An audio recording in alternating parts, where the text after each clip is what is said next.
Kentaro Miura's post-mortem final chapter of Berserk has finally arrived. None of us know currently whether this is the real end of Berserk, whether his editors will pick it up, but what we do know is that this is Miura's final chapter. The last memento from the creator of a series that will forever be remembered, and I think whether he meant for it to be or not, whether it is even the last chapter, it still served as an absolutely beautiful closing sentiment to this long, long story. The chapter is short. Following the ending of 363, the Moonlight Boy arrived in Elfheim in front of Guts. And now Guts brings the boy to Casca, being their first time meeting since her mind was even restored, and we really get to see even more here the almost maternal bond that the boy shares with Casca. It's nice to see that even if the journey here with Casca without her memory was tragic and steeped in horrors, she still retains that bond she had with the boy over its duration. And after dropping off the boy, Guts goes to train, as per usual really, as expected of Guts, only to see that his body still has yet to fully recover from its lasting injuries from the Berserker armor. He drops his sword mid-swing, his throwing knife barely slices past its target. Guts accepts that, at this point in the story, he still can't reach his full potential without the armor. Just another important mention of Guts' current state, a very important part of the recent chapters and exploring the origin of the armor. And one thing that I thought was particularly touching about this chapter came right after, where not only did we see once again the bond between Casca and the boy, but the bond between Guts and the boy as well. It's been long known, or at least confirmed, that the Moonlight Boy is the misshapen son of Guts and Casca, and out of their very few encounters, this time we really see what is almost like a paternal bond as well, like a father and son. This page as a whole almost feels like that peace that Guts deserves, that he's been seeking over this long, long journey. Casca's memory is restored. He no longer is fighting. He has a family. And of course none of that is completely true or completely perfect, as nothing really is in Berserk, as even though she has her memory, Casca still suffers from PTSD. He no longer has to fight because, well, he physically can't right now. And having a family, this is only a passing moment where he looks like a father. But it just makes this chapter feel even more like a perfect ending to Miura and Guts' story. Casca wakes up to see that the boy is no longer with her, and she watches out of the window, and we finally witness the big reveal, and something that has been foreshadowed up until now, that the Moonlight Child is, in fact, Griffith.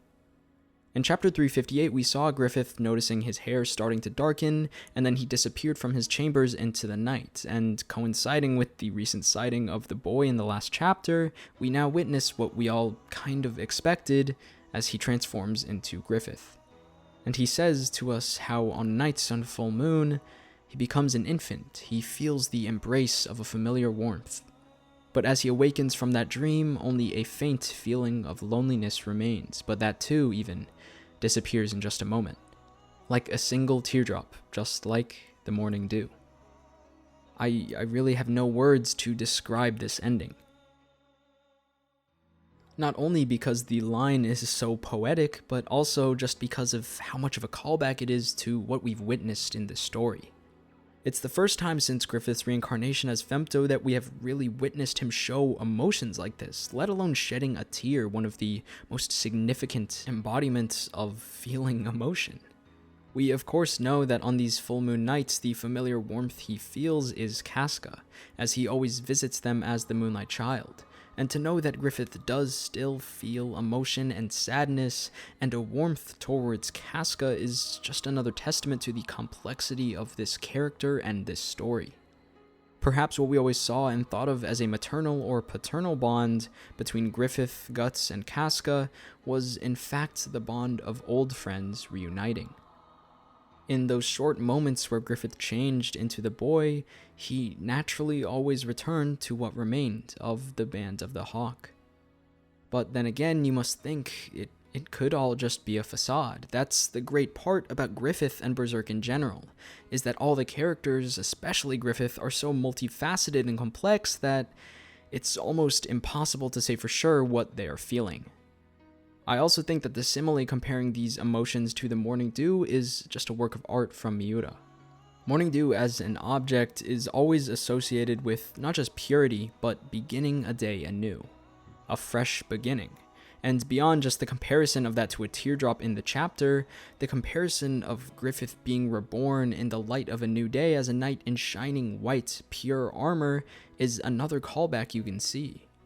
Griffith is always associated with the idea of purity, and it's awesome to see that even in his most saddening moments, even his emotions embody that idea.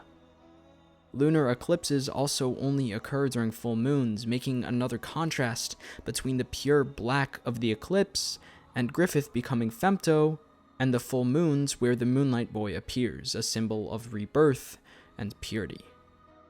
I think in typical Miura fashion, just as many questions that were answered, there are even more questions left to be had at the ending. The chapter itself doesn't contain that much, but it's the small moments and lines that really bring it together and call back to the series and what Miura has always been building towards.